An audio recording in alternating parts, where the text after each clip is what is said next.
So now let me move on to our second speaker, Professor Xuanhe Zhao.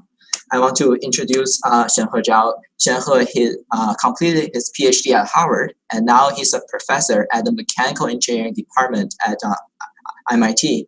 He works both in the theory and application of soft materials and soft robots. He has a lot of impact in the field, and he worked on several very important topics. When he was studying at Harvard, he contributed to the theory of Poion instability of dielectric elastomer actuator. Now his team works on topics including hydrogel, adhesion between soft and hard materials, and magnetic robots.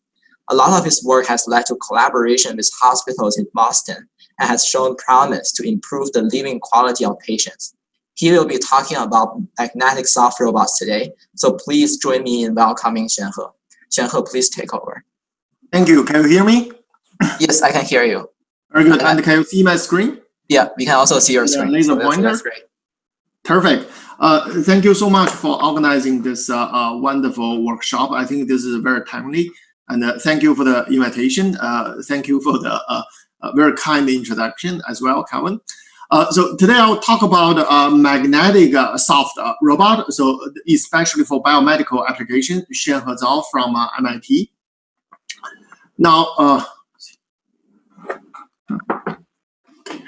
the motivation for the research in my group is this gap between human body and the machines, right? Over the last century, we see great progress of engineering and improving human health. So modern medicine, biology, genetics, these are examples. Similarly, in the domain of machines, electronics, computer, internet, but there is a still huge gap in between. And we believe in this century, this is the opportunity.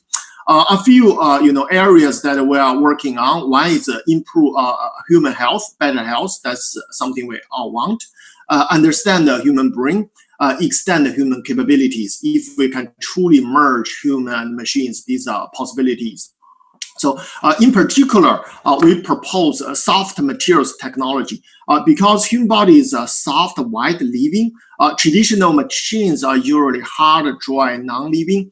We propose to use materials with a similar mechanical and physiological properties as human body to interface with them. Those are soft materials. At the same time, you embed or integrate machines into this soft material interface, so you can hopefully form long-term high-efficacy interfaces between human body and machines. In particular, now we design these soft materials to be part of machine, part of human body. We design their extreme properties. For example, even though the material is very soft, we design it to be tough, resilient, fatigue resistant, adhesive. This is extremely important because you really want sutureless integration of external machines with human body. Here is one example. Now we can adhere external devices, drug patches within 5 seconds to even beating heart of animals. In today's talk, of course, I will focus on these active components, especially soft robots that interact with human body. So the actuation mechanism I'll focus on is a magnetic actuation. There are many advantages of a magnetic actuation. It can be remotely applied. It's untethered actuation. You don't need tether electric wires or other cables to this magnetic soft robot. Magnetic field is safe to human body. It's also unshielded by human body. Most importantly, there are already existing infrastructures or equipment to generate such a magnetic field to actuate small robots in the human body. For example, Steel Texas here is one company that are selling this kind of equipment, and in many hospitals, we already have existing infrastructure. My group is not the first group working in this field. Previous work, for example, by Professor Nelson, CT, DuPont, Velocity, many groups have a similar vision as us, using magnetic field to actuate small robots in a body to achieve different types of functions. Now, the contribution of my group in this field is we propose a mechanism, a method to print ferromagnetic domains, right? Existing soft robots, before 2018, usually relatively simple, thin sheet, simple beam, or with a simple, ferromagnetic domains. In 2018, we proposed printing ferromagnetic domains. The idea is now you use a soft elastomer ink embedded with small ferromagnetic particles. These are, you can think these are small magnets. And during the printing process, you couple a permanent magnet or electromagnet around the nozzle of your printer.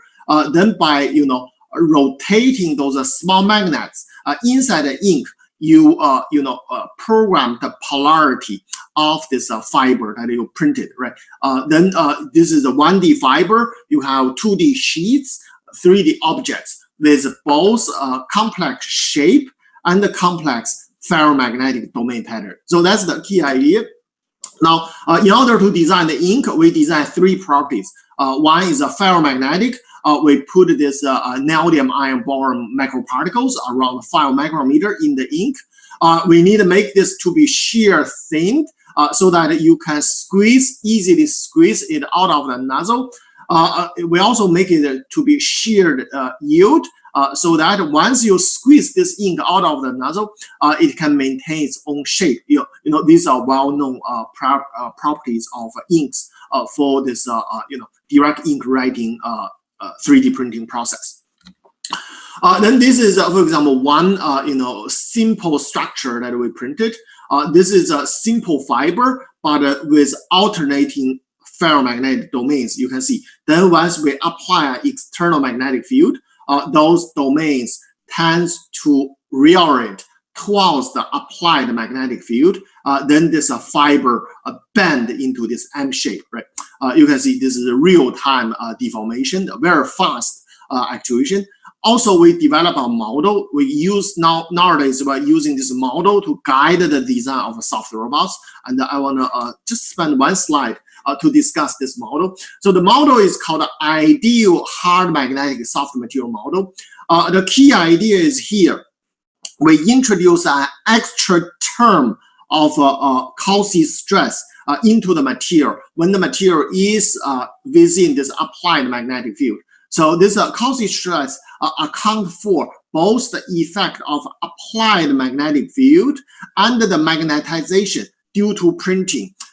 So you account for both effect, and then the only unknown variable is this F, deformation gradient. So eventually, after you embed this extra stress term into the problem, you are still solving an elastic problem. So that's the beauty.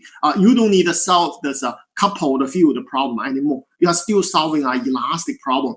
If you are interested in details, take a look at this paper, and you can download the program code to simulating this kind of soft material, ferromagnetic soft material and robots from my group. So then we validate this model. So here, first we use a simple beam to validate this model. We actually magnetize this beam, then apply a magnetic field perpendicular to this beam. You can see this is a simulation, and now we have a theoretical results. This is the experimental results. Data, you can see here, beautifully match with each other. Now, this is actually very important. This kind of quantitative predictive model is very important for the development of soft robots. From Professor Batotti's talk, you also realize this point, right? Because it's critical for both the design and then later the control of soft robots. You need a quantitative model to design and control soft robots. And I will show both in today's talk. So that's that. Then with this, now we can design a very sophisticated, you can call this soft materials or soft robots. So for example, here is a 2D sheet. We design this cross shape, and then this complicated ferromagnetic patterns. Then we do multiple rounds of simulation optimization. Once we determine the final design, we only print once. So you can see this is they match very well with each other. Now you can really use this model to guide the design of your robot. Here is so-called origami, folding a piece of paper. But here we don't need to fold this with hand. We just program the ferromagnetic domains. After you apply external field, they fold into this shape, right? Model experimental results.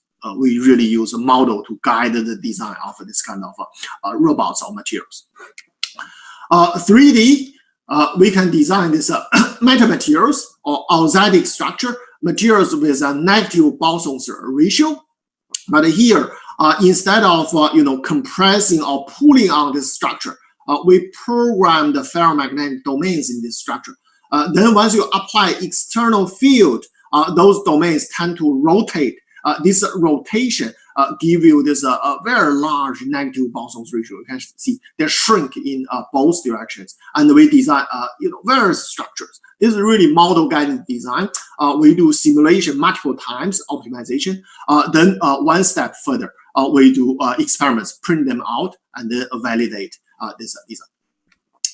Nowadays, we are even thinking a little bit further, right? The previous design still require substantial experience of the designers. So it's challenging to translate to people want to use this method. Now we even propose an experience-free design method. The idea is now you use computer to generate random configurations following certain rules. For example, crystallography symmetry. Use that to generate random structures. Then you obviously have a huge database, right?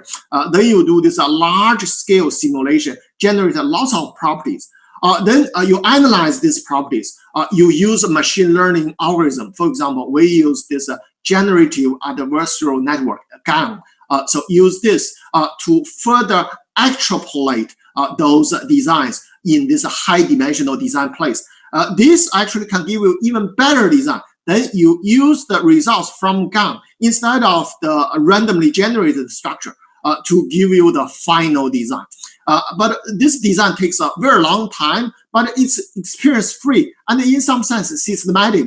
Now we can generate hundreds, even thousands designs with desired property. Then based on our manufacturing, based on our other application requirement, we can select from this database the desired design. So I think this is a extremely promising design approach. Still, we need a quantitative predictive models in order to achieve that. So we can even think a little bit further, right?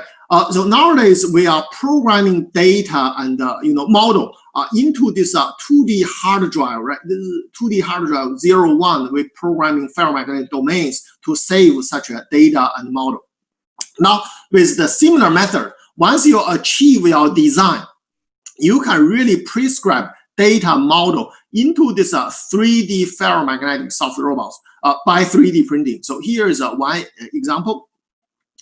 We print this spider-like, this robot, and use model to validate each other. Once you have such a level of confidence in terms of the control of this robot, you can deploy this robot into the field. Here, for example, this robot can crawl. You apply a relatively biased magnetic field. They can crawl towards the biased direction. Stretching legs, this is oscillating field. If you apply a rotating field, they can roll forward.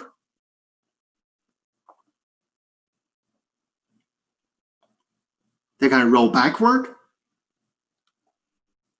By the way, this is real time. So, just to see the speed of this kind of a robot. It can be functional. It can carry a drug pill. So the size of this is the size of the GI tract. So really you can imagine, carry a drug pill along the GI tract of a human body to deliver this drug pill to a certain location. And then the robot can, move away. This robot can also be quite powerful, high speed and high force. Here is just one example. This is a rolling glass ball, very high speed, quickly. This robot can catch it because the speed of this robot is only limited by the inertia of the robot, right? So it can be very high speed and high force. So that's that. Nature called this a quick change artist. And the London Science Museum asked a very good question. could squeezy robots save lives? This is really the question that are driving the research in my group towards this direction right now. So one problem that we are targeting at is this treatment of acute stroke. Stroke is the #1 cause of long-term disability, #4 cause of death in US. Not nowadays. Nowadays, COVID-19 is the #1 cause of death. But there is actually there's a golden hour that you can treat a stroke. So right after the occurrence of a stroke, if you can do some treatment, the stroke actually is reversible. However, after this golden hour, time lost equal to brain loss. The current method for this treatment is called thrombectomy.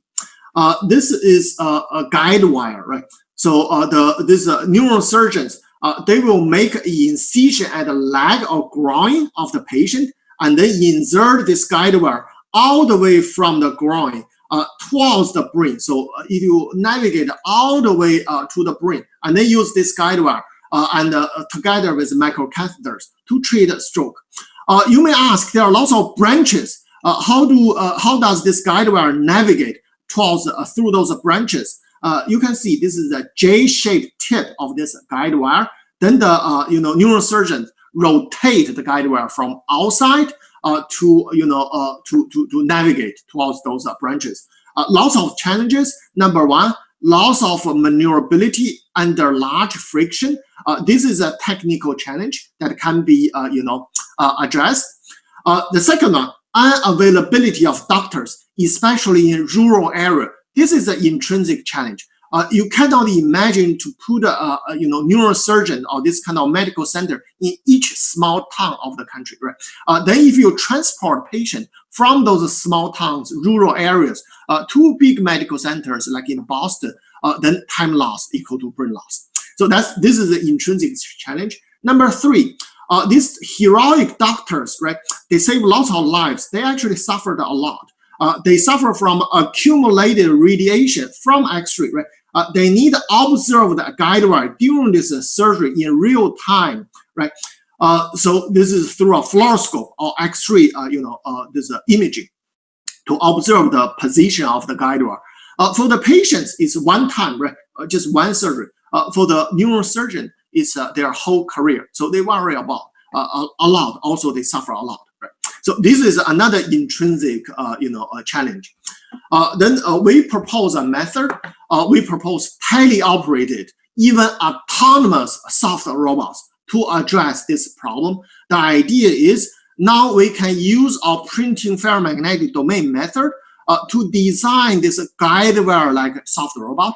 This is a straight at an undeformed state. So this is a straight guide wire instead of J-shaped guide wire. Then once you apply external field, it can bend on demand due to the programmed ferromagnetic domains in the guide wire. Also, outside this guide wire, we put a layer of hydrogel skin that we designed so that this guide wire is very slippery, can navigate along the blood vessels.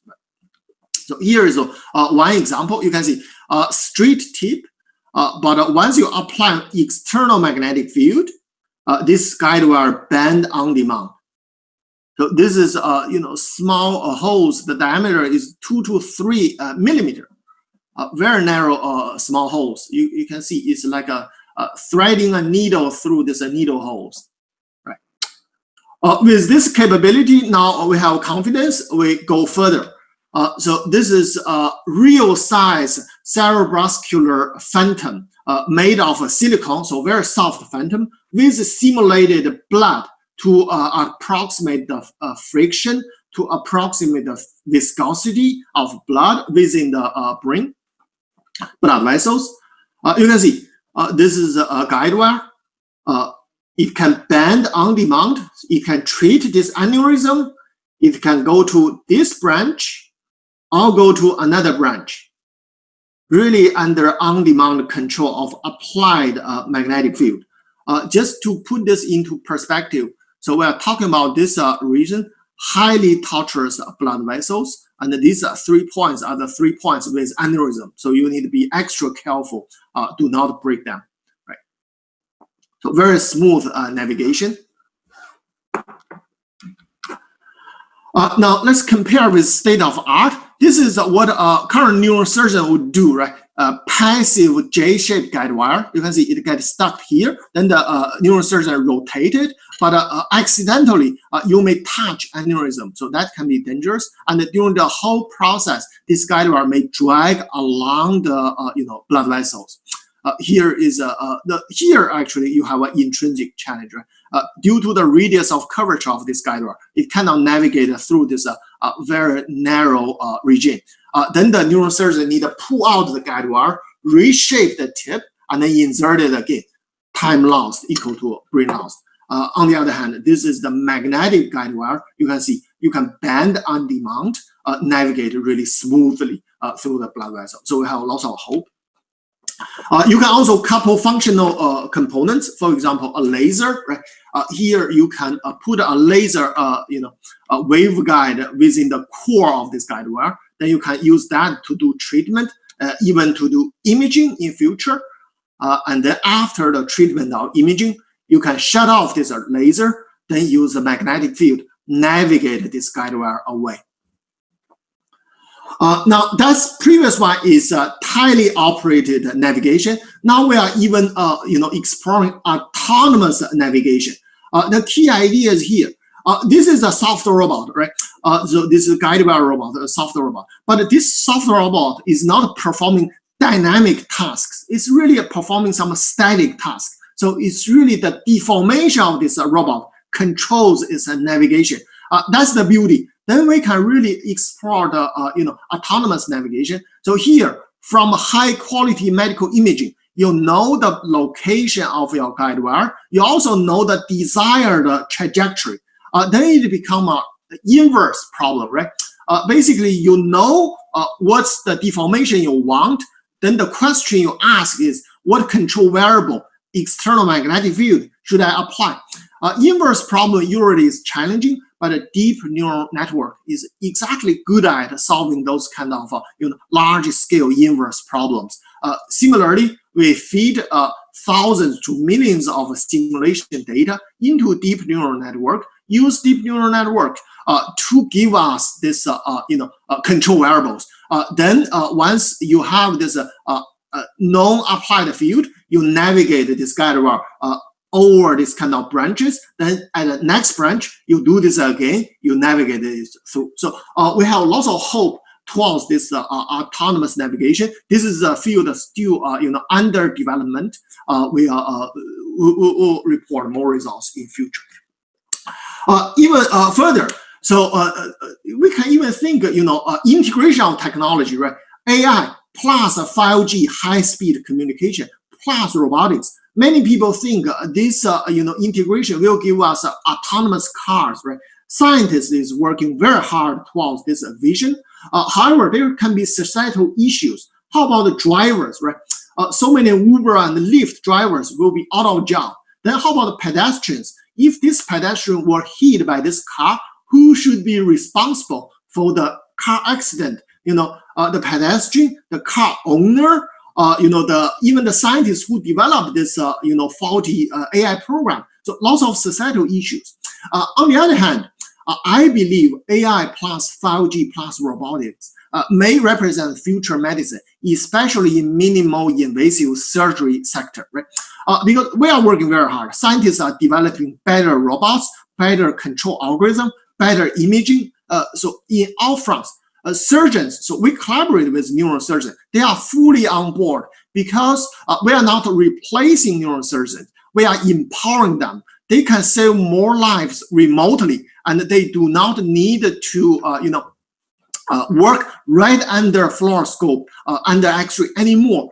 For patients, time loss equal to brain loss. Now you give those patients at a small town in rural area a good chance to address this kind of acute stroke, this kind of urgent care problems. So we think everyone, every stakeholders are on board, and the technology are converging. We truly believe AI plus 5G plus robotics may represent future medicine, especially in minimal invasive surgery. So now we are collaborating, for example, with Philips. This is one results we achieved. So this is using a robotic arm to control this magnet to apply magnetic field. You can see this is the imaging and the fluoroscope. Really beautiful navigation of this guide wire. Right, so you can navigate, and the operation, all operation are in another room, even in another city. You can do this kind of a remote operation with high-speed communication. And you can also develop this kind of 3D models to train future doctors. Many things are possible. This is another collaborator, Steel Texas, I mentioned. So they already, have this kind of a high-quality magnetic field generator. You can see very complicated navigation, but now this has become so easy with the new robots and the new modeling capability. You can see this is real time. You can see do this kind of very sophisticated navigation. Very good. I'll stop here. I discussed the magnetic soft robot. The first idea is 3D printing ferromagnetic domains can give you this multifunctional robot. Then we propose a quantitative model. This is, I would think, probably uttermost important. Use this model, you can do both design and future control of this robot. Tightly operated and autonomous robots for future. AI plus 5G plus robotics give us a future medicine. And if you want to know more information, you can go to my group website. Acknowledgement team members, Kim working on this ferromagnetic robot. Xuanhe developed this 3D printing platform. Dr. Zhao developed the models. She is currently at the Ohio State University as an assistant professor. Dr. Liu Wang developed analytical models. Collaborators, Professor Song Chester and NJIT help us develop the simulation program of the robot. Professor Pradeep Sharma help us on the theory of the robot. Also funding agencies. And thank you very much. I want to propose this vision and opportunity. There is a huge gap between humans and machines, really huge opportunity here. Thank you. Okay, great. Thank you so much, Xuanhe. It's a very interesting talk, and I really like the fact that it has a lot of promise to improve the living quality of patients. So we have several short questions. The first question is, some of the audience ask, how are the thin wires pushed forward?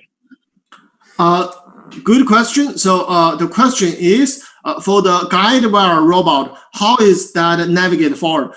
Currently, we have a linear motor to push it forward. We did not use a magnetic field to guide to push the guide wire, because linear motor can give us better control. The magnetic field is really controlling the navigation. Now we decouple the task, use a linear motor to push it forward. Okay, great. And then there's a second question asking if there's any interference between the magnetic field and also the fluoroscopy device. Like, would that, like, how would you estimate? Really an expert. This is an expert. Yes, because this actually the whole robotic system is new. This is proposed by us. Now we are collaborating with companies working on that. There can be interference, but there are solutions to address those interference. What I can say is this is not an intrinsic challenge. This is can be solved. You can see we already have preliminary results. The magnetic field and the fluoroscope can work together. Direct this navigation right under fluoroscope. Great. And then the last question is, you have already stated and shown the pros of your method of trying to actuate a tiny scale robot, but are there cons or current challenges that we still need to solve? Good question. In terms of soft robots in general, there are cons for this ferromagnetic soft robots. For example, this magnetic soft robot required to work in a confined space, such as a human body. Then you can apply magnetic field. If it's open space, then I wouldn't think magnetic soft robots is a good option, because you need a machine, either electromagnet or permanent magnet to apply such a magnetic field. So that's one con in terms of general application of this magnetic soft robot. However, in terms of specific applications, especially application in human body, we actually compare this magnetic actuation with all other possible actuations. Currently, we believe there are many pros, and actually the pros, dominant pros of this magnetic actuation in terms of biomedical application inside the human body. Okay, great. Thank you so much, Xuanhe, for coming and for sharing your talk. Thank you. Okay, I will stop sharing. Okay, so for the purpose of time, let's move on to our third speaker. So I will be introducing Professor Tariskian. I want to introduce Professor Tariskian from National University of Singapore. Professor Tariskian is the head